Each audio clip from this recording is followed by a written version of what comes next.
لاسونه دې پورته کړه. Put your hands up.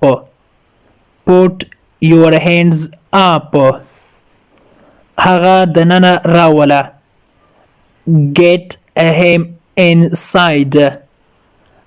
Get him inside.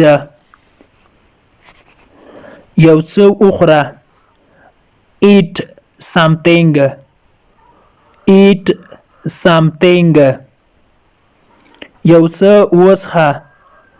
Drink something. Drink something. زه اوس د غرمې ډوډۍ خورم. I'm having lunch now. I am having lunch now.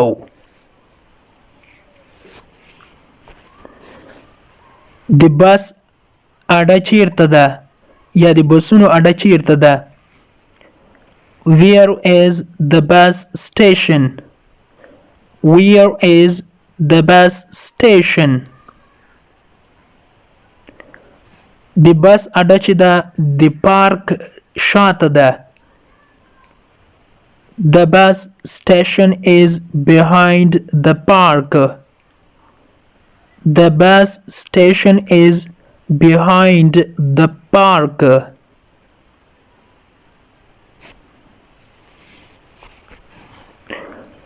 وروسته دا کوټه در سره جارو کړه. Sweep the room later. Sweep the room later. زه د کوټې څخه د باندې یا بهر باند پاتې یم، یعنی کوټې ته داخل ننوتلی نشم. نو په انګلیسي کې به وایو I am locked out the room. I am locked out the room. زمانه کلی په کوټه کې د ننه پاتې دي، یعنی کوټه کې د ننه دي. I had left the keys inside the room. I had left the keys inside the room. خوله دې خلاصه کړه. Open your mouth. Open your mouth. راځه لمبو وهنې ته ځو. نو په انګلیسي کې به وایي Let's go to the swimming. Let's go to the swimming.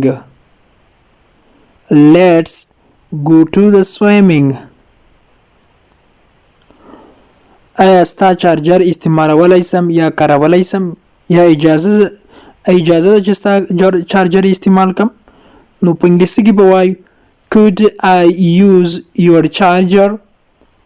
Could I use your charger?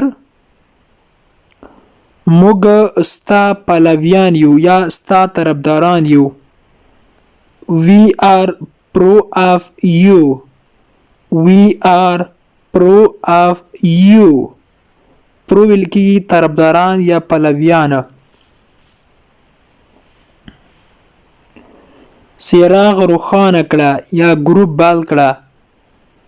Switch on the light. Switch on the light. ته څه کار کوې؟ What do you do? What do you do? زه یو موچی یم، یعنی بوټونه ګنډم. I am a cobbler. I am a cobbler. cobbler معنا موچی.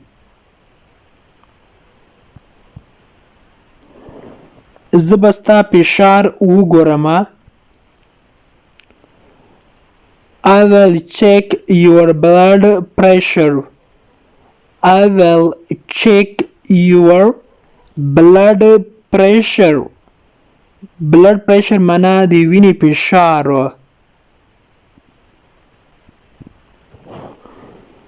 ته خو ښه یې؟ آیا ته ښه یې؟ نو په انګلیسي کې به وایو Are you okay? Are you okay? زه لږ مریض یم. I am a little bit sick. I am a little bit sick.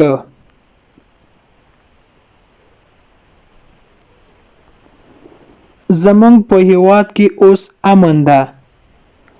There is peace in our country now. There is peace in our country now.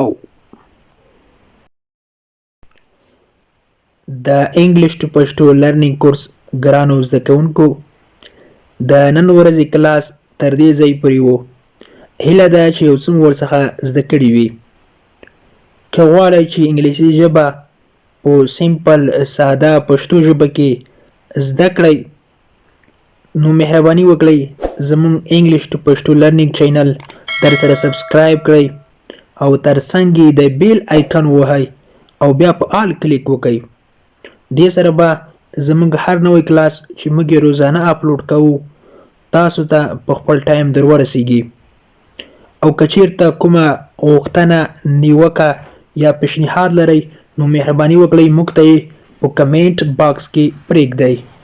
تر بیا چې زه حاضرېږم تر هغې مو په پاک رب سپارم. هر چیرې چې یاست الله مو مل شه.